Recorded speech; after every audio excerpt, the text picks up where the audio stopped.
May the ideas and words that I share this morning be a witness of your love and your presence in each of our lives and in all of our hearts. Amen. Amen. So I have this really great idea for a fundraising idea for here at St. Luke's, because I know we're always looking for some resources. And so the idea, I think, is a good one. I think I'm going to start an advice column. People can write in and I can give out advice. And it can be called Dear Vicar. So that's kind of what we're thinking. So I kind of did a little pilot, and I've already gotten 3 letters. And oddly enough, all 3 letters can pertain to the gospel a little bit. So let's see what the 3 letters are saying. Okay, the first letter says, Dear Vicar, I'm trying to kneel every night and pray. I kneel just as my parents told me how to do.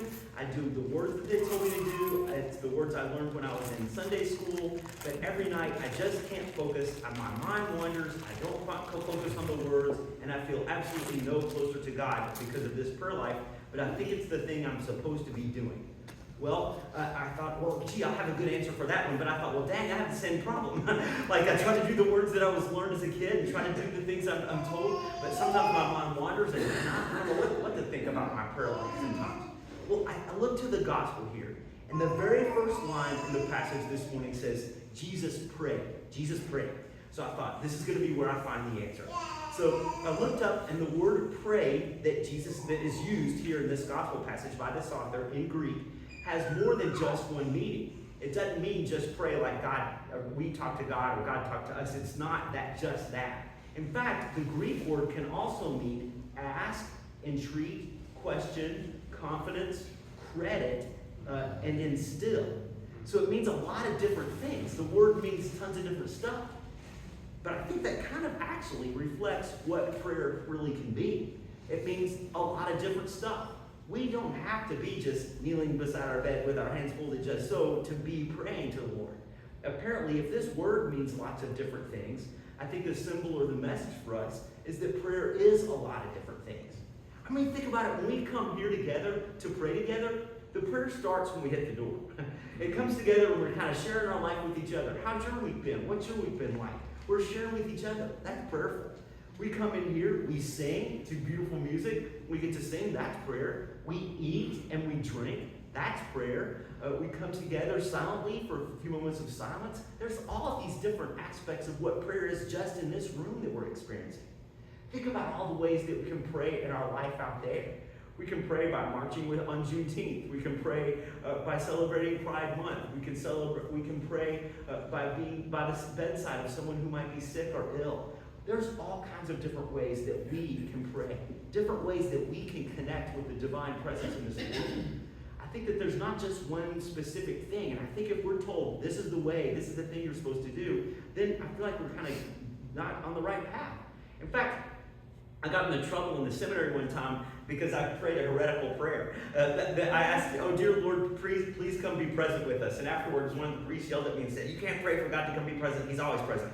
Well, I'm sorry, I thought, it's all right. But I think if we're all set on trying to just say this one word or do this one thing, then we're going to miss the point where minds are going to wander. Let's get really real. Let's be real and recognize that every aspect of our life can be a prayer and an opportunity to connect to the loving God who's with us always, apparently. So the second letter that I got in the mail about this little testing, this idea I had of an advice column, Dear Vicar, I am absolutely in love with the person who's in my chemistry class in my high school. I absolutely love her. I know that I look at her all the time and I think about all the fun things that we could do, and I think it's just going to be great. But I've never talked to her in my life, and I'm scared to die that day I have to talk to her because I'm afraid I'm going to do something dumb and I'm going to mess it up and it's not going to go right and it wouldn't be just a perfect relationship that I really, really want. What should I do? Okay, well, again, didn't have much advice there, but I did look to the gospel passage here, and I see something. What this person wants is a relationship. They want a relationship, and they want to be with somebody, and they want to be cared for, and they want to give the love that's in their heart and kind of share that love and be in that love in whatever that way that could be.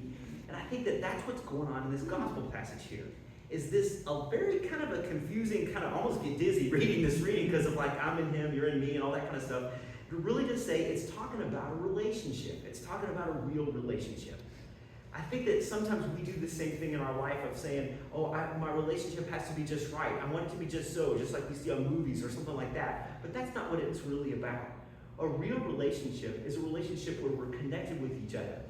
Just like in the gospel passage here, God has given the gift of himself in Jesus to come be with us, to be with us in our humanity. And being with us in our humanity doesn't just mean that I'm with you when things are looking good or I'm with you when things are going perfect.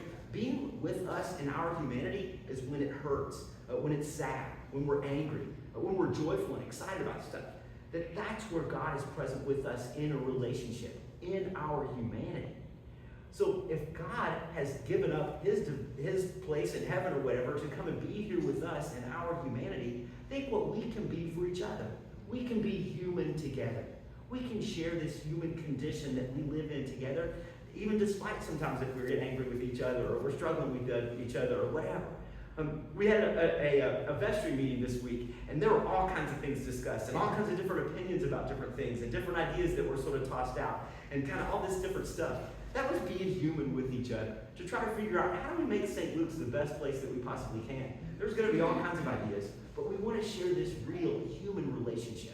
That's what we're doing here right now at this moment, is being human with one another. That's what we're called to do in our relationships that we live in our life together. There's holiness in being human with each other. There's sacredness in living our life and sharing our life in friendships and in partner relationships and in work relationships and all these different relationships that we live our life. There's holiness and sanctity in that. So maybe as we go from here today, we think about what different relationships do I have in my life? How are they nourishing me? How am I nourishing others through the gift of myself to them? How am I being human just with the people who are in my life? And in that, reflecting the love of God.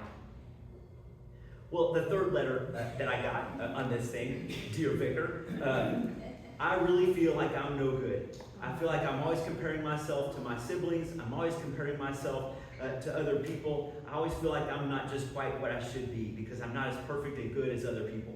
Oh wait, I think this is a letter that I actually was sending to somebody else. So sadly, that's my letter sometimes. I don't know if you ever feel that way. But like, my letters got mixed up. So I think like that sometimes. I don't know if you all share some of this same thing with me, that feel like, gosh, if only I could preach like that person, or if I could only teach like that person, or if I could only run as fast as they do, or whatever thing that I come up with, to think that, wow, I'm just not good enough, or wow, I'm just not quite there yet. But here in this gospel passage, here, Jesus says he is sharing glory.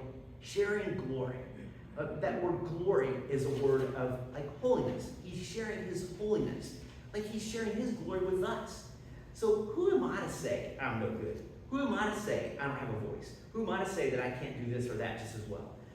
I'm sharing in God's glory. I'm being glorified by God sharing that, his glory with us. That means dignity. It means worth. It means value. If God is going to share his life with me, that's a real outstanding recognition to look at the fact that I am worth it. I do have some glory in me. Let's all recognize that. Let's all not forget that. Jesus Christ is sharing his love, his dignity, his glory, his worth, his value with each and every single one of us because he's in us and with us and around us in our life. Let's not forget that. Let's not forget that presence that really calls us to recognize the dignity and worth and value of every single human being that we would ever come in contact with, and in a particular way, ourselves. Well, I think it's interesting that these three letters are all about some sort of perfection in prayer, perfection in relationship, and just perfection in self. I feel like that's something that a lot of us kind of live our life with, is trying to achieve this idea, this ideal. I can kind of call it a spirituality of the ideal. I'm gonna let my life I'm not gonna be satisfied unless it's perfect or ideal. But you know what? That's gonna be a vain pursuit. It's not gonna really end up in much. What we're about is a spirituality of the real, that we're really here. We're really in a human relationships with one another. We're really trying to communicate with God in whatever way that feels comfortable with us. We really are here together, recognize the dignity and the value of each one of us as human beings. So today, as we go forth from here, let's really do all that we can to celebrate and embrace and pursue that spirituality, not of the ideal, but a spirituality of the real, because that's where we can really be Christ. Amen? Amen. Amen.